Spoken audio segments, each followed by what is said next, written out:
Oh my God उसकी personality कितनी अच्छी लग रही है। बिकॉज सोते टाइम हमें ब्रा रिमूव करके जो वजाइनल स्किन बहुत ज़्यादा सॉफ्ट होती है, जो हमारा ईयर ड्रम है वो डैमेज हो सकता है, तो रैशेस आ सकते हैं, इन्फेक्शन हो सकता है। प्लीज़ प्लीज़ इसका ध्यान रखना, अपने दिमाग में एकदम फिट कर लेना कि रहे तो आप चंपू नहीं, आप तो टकलू दिखोगे।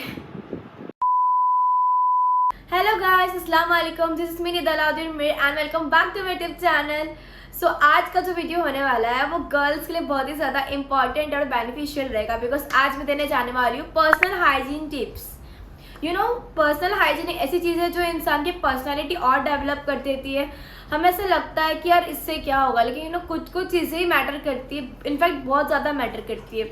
लाइक हम किसी इंसान को देखते हैं और हम सोचते हैं ओ माय गॉड उसकी पर्सनालिटी कितनी अच्छी लग रही है, बिकॉज वो इतना केयर भी करती है खुद का। ओके, लाइक अपने हेयर से लेके अपने टो की नेल्स तक का हमें केयर रखना है। तो आइए देखते हैं कि हमें किन चीज़ों का केयर करना है सो दैट हमारी पर्सनालिटी और डेवलप रहे और हमारी पर्सनालिटी और स्ट्रॉन्ग एंड बोल्ड दिखे। सबसे पहले पर्सनल हाइजीन की बात आती है, वो भी गर्ल्स के, तो पीरियड्स की बात होती है। Okay, so guys talking about periods, तो पीरियड्स में हमें एवरी 4 आवर्स में एटलीस्ट पैड्स चेंज करना है। एंड ये गलती कभी मत करना कि आप एक ही पैड को पूरा दिन चला लो। नो मैटर आपको पीरियड्स हो रहा है नहीं हो रहा है, लेकिन अगर थोड़ा ड्रॉप्स भी हो रहा है ना, फिर भी आपको पैड चेंज करना है after every 4 hours. Okay, and because क्यों करना है, बिकॉज क्या हो जाता है अगर हम लोग पीरियड का पैड चेंज नहीं करते हैं, ओके, तो रैशेस आ सकते हैं, इन्फेक्शन हो सकता है, एंड बहुत सी डेंजरस हमें स्किन इन्फेक्शन हो सकती है। सो प्लीज़ पीरियड्स का जो पैड है वो एवरी 4 आवर्स में आपने चेंज करा है, ठीक है।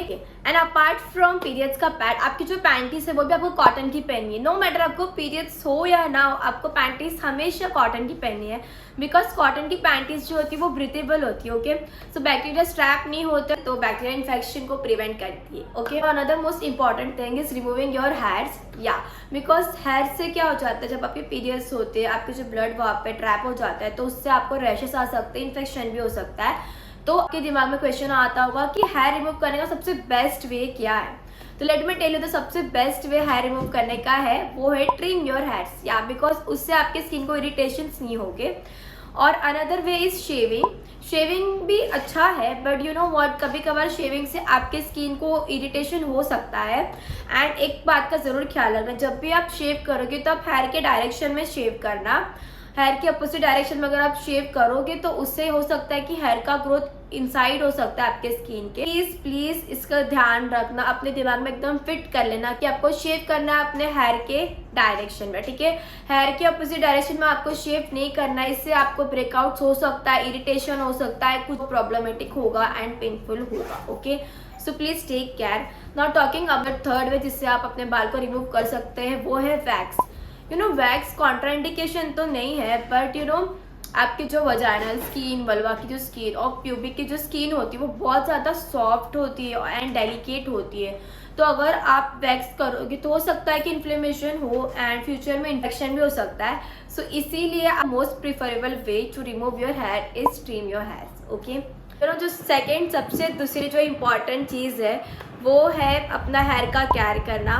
हिजाबी गर्ल्स का जो हेयर केयर है उसकी मैं अलग से कभी एक वीडियो बना दूंगी। आज मैं इन जनरल हेयर केयर की बता रही हूँ। आपके बाल एकदम स्टिकी हो गए, उसमें से स्मेल आ रहा है और डैंड्रफ होगा और एकदम गंदा लग रहा होगा, एकदम फ्रीजी, तो कैसा लगेगा? कोई हम बोलेंगे ना शीशी, मतलब शक्ल तो अच्छी है पर इसके बाल की वजह से शी इज़ लुकिंग वैसा टाइप हो जाता है ना। मतलब ऑफकोर्स अगर आपके बाजू में कोई बैठेगा, सपोज ट्रेन में भी आपके बाजू में कोई बाजू में बैठ गया जिसके बाल एकदम स्टिकी और गंदे हो, तो आप भी थोड़ा यू करके बैठते हो ना, राइट। तो वैसे ही अगर आपके बाल वैसे हो गए, अगर हम एक डेढ़ हफ्ते तक बाल ना धोते ना, तो हमारे बाल ऑलरेडी वो स्टिकी हो जाते बिना ऑयल के भी, ठीक है। तो इसके लिए सबसे इम्पॉर्टेंट है कि आपको वीक में मैक्सिमम 3 टाइम्स और मिनिमम आपको 2 टाइम्स तो बाल धोने ही है। बिकॉज अगर आप बाल नहीं धोगे तो वो हेयर फिर से एकदम फ्रिजी हो जाएगी और एकदम स्टिकी और गंदे हो जाएंगे, उसमें जू आ जाएंगे, तो वो आपकी पर्सनालिटी को एकदम डाउन कर देती है। तो इसलिए आपको अपने हेयर का केयर करना बहुत ज़्यादा इम्पॉर्टेंट है। एंड आजकल की लड़कियां यही तो नहीं करती, बाल को ऑयल, हम सोचते यार ऑयल कौन लगा के जगह चंपू से लगोगे, बट नहीं, हेयर को ऑयल करना is more important than shampoo, because what if अगर आपके बाल ही नहीं रहे तो आप चैम्पू नहीं, आप तो टकलू दिखोगे। तो इसीलिए आपको अपने बाल को रोज़ ऑयल करना है। एटलीस्ट आप सपोज आप कल हेयर वॉश करें, ठीक है, तो आप रात में भी ऑयल लगा दो, या एटलीस्ट 12 to 24 आवर्स तक आपके बाल में ऑयल लगा दो, वो भी बहुत है। Okay, another important thing is आपको आपके बाल को कोम भी करना बहुत ज़्यादा इंपॉर्टेंट। दिन में 3-4 बार करो, वरना एकदम जंगली जैसे बन जाओगे, आप बोलते हैं फ्रिजी हेयर्स हो जाएंगे।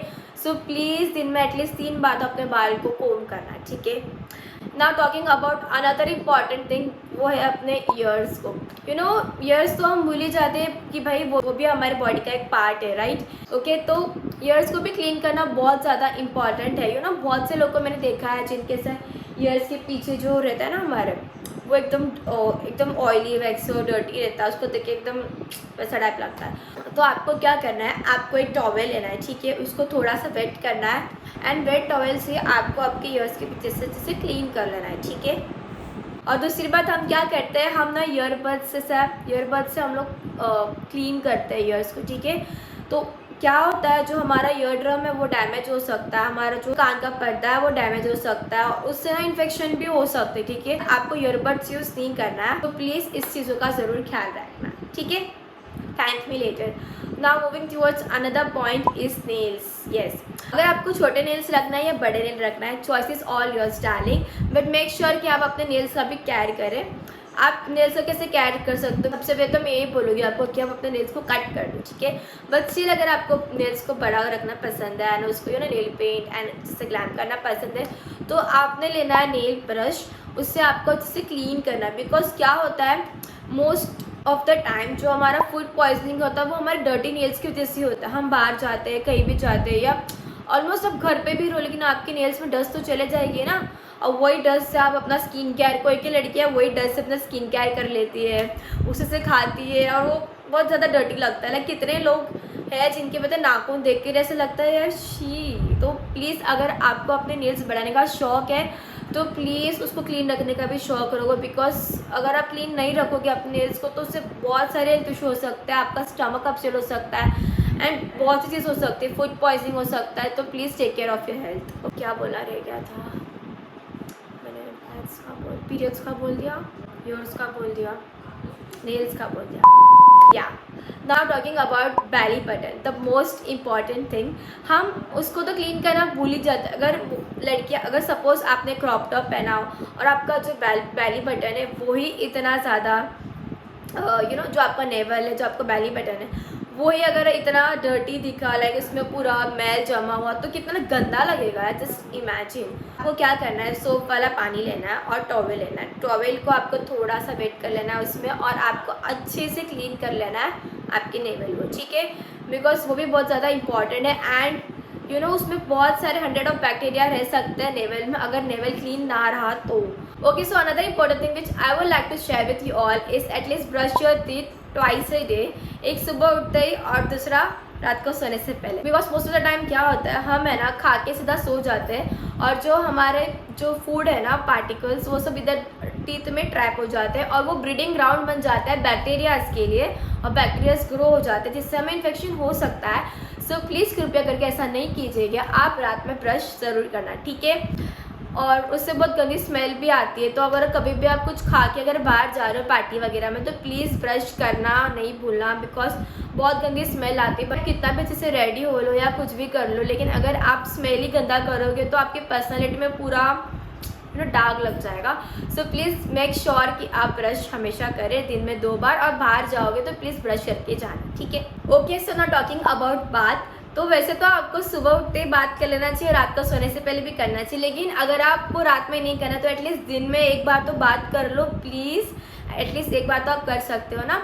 तो आपने क्या करना है, सुबह जब उठोगे वो बेस्ट टाइम होता है आप बात कर लेना, ठीक है। एंड अगर आप हॉस्पिटल में वर्क करते हो या ऐसे कोई जगह वर्क करते हो जहाँ पे तो ज़्यादा इन्फेक्शन प्रोन जोन है, तो आपने क्या करना है, अपने घर आके बात कर लेनी है, ठीक है। बिकॉज अगर आप रोज़ बात नहीं करोगे तो उससे आपको स्किन इन्फेक्शंस भी हो सकते हैं और हेल्थ प्रॉब्लम्स भी हो सकता है। So please take care of your skin and health, and at least bath once a day. And talking about face wash, तो आपको अपना फेस वॉश दिन में एटलीस्ट 2 बार कर लेना चाहिए। ओके, आप सुबह उठोगे तब बात करोगे तब तो आप करोगे, ठीक है, लेकिन घर पे आओगे तो भी आपको फेस वॉश करना है। सिर्फ पानी से नहीं करना है, आपको फेस वॉश लगा के अच्छे से करना है। बिकॉज जब आप बाहर जाते हो तो बहुत से जो डस्ट पार्टिकल्स हैं, और अपने इंडिया में तो वैसे ही बहुत पोल्यूशन है, तो आपको पता है डस्ट पार्टिकल्स पूरे स्टिक हो जाता है आपके फेस पे। अगर आप घर आके अच्छे से वॉश नहीं करोगे फेस वॉश से तो क्या होगा, आपको एक्ने ब्रेकआउट्स हो गए, स्किन प्रॉब्लम्स होगा और बहुत सी चीज़ें हो सकती है। तो प्लीज़ घर आके फेस वॉश जरूर करना, सुबह भी करना, एटलीस्ट दिन में 2 बार, एंड मैक्सिमम आपको 3-4 बार कर लेना चाहिए। लेकिन आप ज़्यादा आलसी हो तो एटलीस्ट आपको 2 बार तो फेस वॉश कर ही लेना चाहिए, ठीक है। And are talking about bra which is the most important thing in every girl's life. हमें एक चीज़ का ध्यान रखना है दैट रात में सोते टाइम हमें ब्रा रिमूव करके सोना है, बिकॉज उससे उससे कैंसर नहीं होता है, बट एक रिस्क फैक्टर है कैंसर का, ठीक है। तो ब्रा पहन के सोने से कैंसर तो नहीं, ऐसा नहीं होता, वो सिर्फ एक रिस्क फैक्टर है। तो आपने क्या करना है, अपने रात में ब्रा निकाल के आपको सो लेना है। और हाँ, एक बात तो मैं बताने ही भूल गई कि आपको अपने अंडर आर्म्स का भी केयर करना है। ओके, तो आप ट्रिमर से आपके अंडर आर्म्स के हेयर्स भी रिमूव कर सकते हो, और उसको भी मतलब आपको टाइम टू टाइम रिमूव कर लेना चाहिए। बिकॉज क्या होता है, जब अगर ज़्यादा हेयर ग्रोथ हो जाता है ना तो फिर बहुत ज़्यादा स्वेट होगा और बहुत गंदा स्मेल भी आएगा उससे, जिससे और स्टेन भी पड़ जाता है। तो अगर आपने शर्ट पहना या कुछ पहना हुआ तो स्टेन दिखेगा तो बहुत गंदा लगता है। तो आपको अपना अंडर आर्म्स भी क्लीन कर लेना चाहिए टाइम टू टाइम, जिससे आप और अच्छे दिखो। नाउ टॉकिंग अबाउट क्लोथ्स, तो आपको क्लोथ्स भी हमेशा फ्रेश पहनना है। ओके, ऐसा नहीं कि नए नए पहनना है, बट आपको फ्रेश पहनना है, मतलब क्लीन धोए हुए क्लोथ्स, ठीक है। बिकॉज क्या होता है, अगर हमने आज ये क्लोथ पहना और कल भी मैंने वही क्लोथ पहन लिया तो वो जो क्लोथ में जो भी डर्ट्स इन्फेक्शन मतलब हो सकता है ना, कुछ भी हो सकता है, वी नेवर नो, तो वही हम पहनेंगे तो अगेन वो हाइजीन में प्रॉब्लम क्रिएट कर सकता है। सो मेक श्योर कि आप हमेशा अच्छे अच्छे धोए हुए कपड़े पहने, क्लीन कपड़े पहनो, ताकि आप भी अच्छे दिखो और आपकी पर्सनालिटी बहुत ज़्यादा स्ट्रांग लगे। आई होप कि मैंने जो भी इंपॉर्टेंट पॉइंट्स है वो सब कवर कर लिया है। और अगर आपको कोई भी क्वेरीज है, कोई भी क्वेश्चन है तो आप कमेंट सेक्शन में ज़रूर पूछना, मैं आप सबको ज़रूर रिप्लाई करूँगी, and I will try to help you all. And या जैसे कि आपको पता है मैं 4th ईयर मेडिकल स्टूडेंट हूँ और पेडियाट्रिक भी मेरे एक सब्जेक्ट है, एंड मैंने पेडियाट्रिक हॉस्पिटल भी ज्वाइन करा है। तो अगर आप चाहते हो कि आप वीडियो बनाओ कि आप कैसे अपने न्यूबॉर्न बेबी का केयर कर सकते हो और क्या इंपॉर्टेंट चीज़ है जो आपको वॉच करना चाहिए, एंड आपको बेबी का प्लान, डाइट प्लान, एंड क्या क्या एक्टिविटीज़ होती है जो आपको करना चाहिए, तो इसके लिए मैं वीडियो बनाऊंगी। अगर आप चाहते हो कि मैं उसके लिए भी वीडियो बनाऊँ तो कमेंट सेक्शन में ज़रूर बोला, मैं नेक्स्ट वीडियो इंशाल्लाह ज़रूर बनाऊँगी उस पर कि आपको आपके न्यूबॉर्न बेबी का कैसे केयर करना है, ठीक है।